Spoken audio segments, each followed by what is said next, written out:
கிருஷ்ணரை தரிசனம் பண்ணிட்டு ஏழுமலையானை பார்க்கறதுக்காக நடக்க ஆரம்பித்த உடனே நம்ம கண்ணில் ஃபஸ்ட்டு இந்த கோபுரம் தான் மாட்டுது. சரி, இந்த கோபுரத்தை நம்ம ஒரு தரிசனம் பண்ணணும் அப்படின்னு சொல்லிட்டு கோபுரத்துக்கு கூட ஒரு செல்ஃபி எடுத்துட்டு கோபுரத்தோட வாசப்படியை தொட்டு கும்பிட்டுட்டு உள்ளே போன உடனே நாமம் போகிறதுக்கு ஆட்கள்லாம் ரெடியாக இருக்காங்க.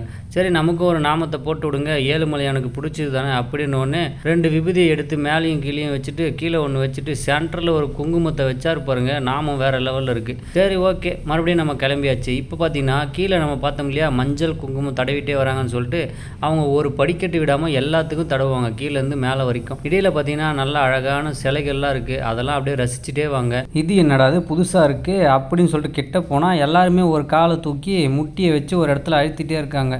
இது எதுக்குன்னு கேட்டதுக்கு இதெல்லாம் ஒரு வேண்டுதல், இப்படி பண்ணால் உடம்புக்கு நல்லது அப்படின்னு சொல்லிட்டாங்க. சரி அப்படின்னு சொல்லிட்டு அடுத்த ஸ்டெப்புக்கு போனால் இங்கே பாருங்கள், கல்லுலேயே வீடுலாம் நிறைய அடுக்கி வச்சுருக்காங்க.